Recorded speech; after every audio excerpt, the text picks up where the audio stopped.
Oke, jadi ini proses pembongkaran.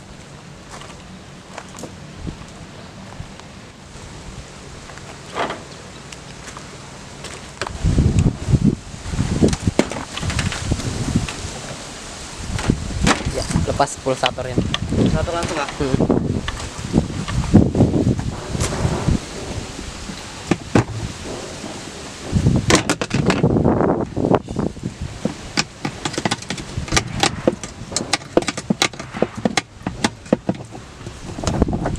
Kotorannya banyak banget itu. Iya. Oke, kita perhatikan. Nah, ini kotoran bagian bawah. Kemudian di bagian pulsatornya. Nah, ini kotoran di bagian pulsator. Langsung. Ya.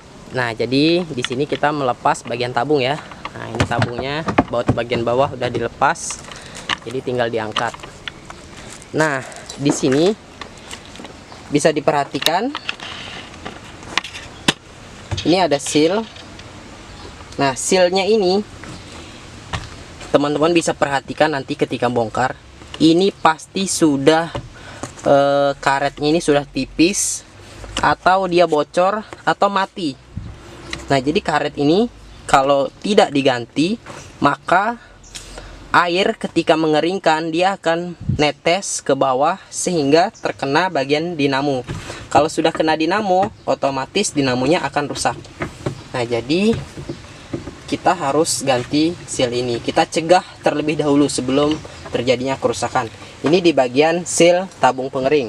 Kemudian di bagian gearbox. Nah, ini adalah seal gearbox, dimana seal ini biasanya kalau sudah pemakaian 1 tahun ke atas itu pasti akan mengalami kebocoran, sehingga air yang ada di sini dia akan masuk ke gearbox di bagian bawah.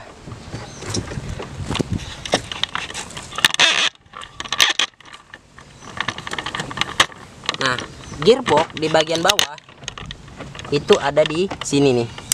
Ini gearboxnya. Kalau airnya netes kemudian dia berputar kena dinamo, ini ada dinamo, maka dia akan rusak juga. Oke, nanti akan kita buka gearboxnya dan kita akan perlihatkan. Nah, jadi sekarang kita akan buka cover bagian atasnya nih. Itu dibuka, diangkat. Kita akan lihat nih untuk kotorannya. Nah, di sini di bagian ini juga kotor ya. Nah, di bagian dalam ini kotor juga. Oke. Saringannya, nah, pas yang buka ya. Nah, teman-teman bisa perhatikan ini kotoran bagian belakang. Nah, ini kotoran juga menumpuk. Nah, di sini juga kotoran banyak. Nah, kotoran ya. Nah. Oke, jadi ini yang seal tabung yang saya bilang tadi. Ini bisa diperhatikan, ini udah hancur. Nah, ini hancur. Kemudian di bagian sini karetnya ini mati. Kita perdekat. Nah, ini karetnya mati. Kemudian di bagian sini, di bagian dalam asnya juga karetnya mati. Nah, jadi ini kalau tidak diganti maka akan terjadi kebocoran yang membuat dinamo rusak. Nah, jadi di sini gearbox ini masih bagus, tidak masuk air. Ini tidak perlu diganti, tapi ini dibersihkan bagian seal depan dan nanti dikasih lem silikon ya untuk antisipasi.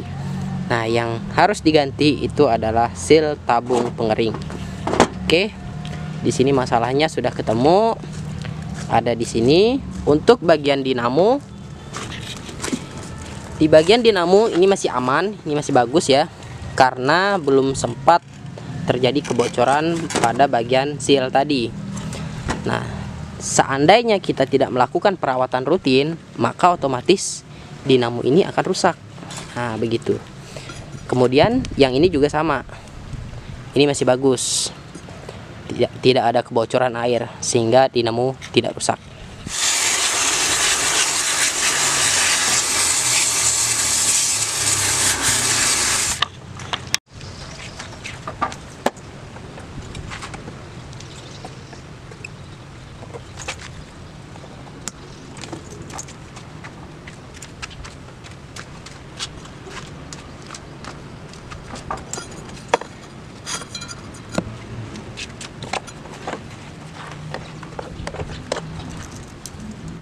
Oke, jadi ini pergantian seal tabung pengering. Nah, di sini saat pergantian kita tambahkan lem tribon. Fungsinya agar mengantisipasi seal tidak lepas ya. Nah, jadi ini gearboxnya. Untuk bagian atas ini kita tambah silikon ya sedikit untuk antisipasi aja. Nah, tambahkan silikonnya. Nah, ini lem silikon tribon ya. Nah, seperti itu ditambahkan.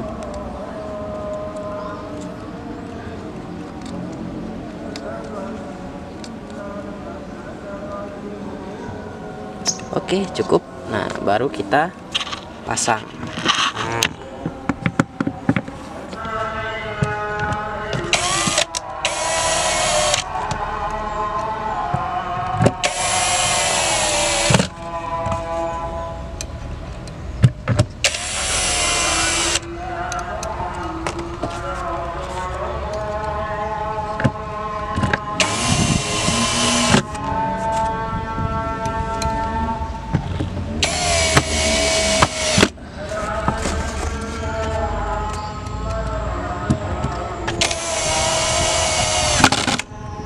Sekarang lemnya sudah agak mengering, jadi kita akan pasang.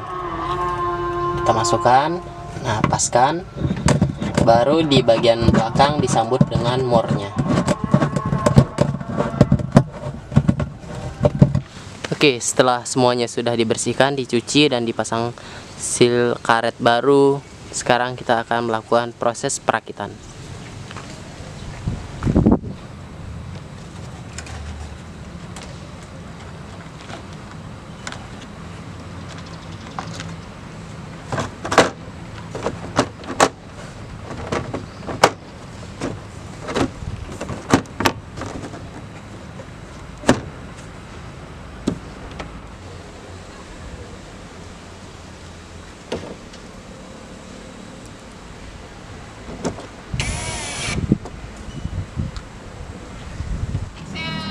Oke, jadi di sini mesin cucinya sudah selesai, kita servis, full service. Kalau di AC seperti overhaul lah.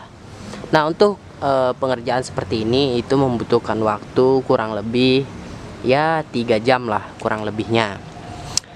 Nah, kemudian untuk jasa biasanya untuk pencucian seperti ini itu dikenakan biaya 250.000.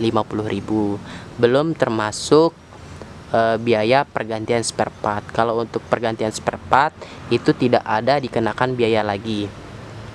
Meskipun kita ganti apa, semuanya itu sudah termasuk di harga 250.000 tadi.